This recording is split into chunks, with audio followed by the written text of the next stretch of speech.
ტრადიციული საკალათბურთო ტურნირი დაიწყო პარიზში, სადაც 4 ევროლიგის გუნდი მონაწილეობს. ნახევარფინალში ერთმანეთს კატალონიის ბარსელონა და მოსკოვის CSKA დაუპირისპირდნენ.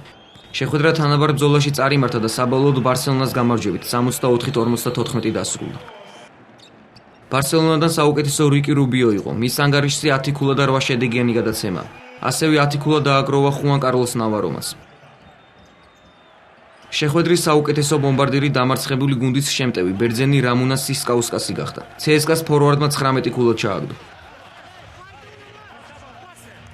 ბარსელონა ფინალში ბერძნულ ოლიმპიაკოსს შეხვდება. ბერძნება დაძაბულ ბრძოლაში ბელგრადის პარტიზანი 83-80 დაამარცხა.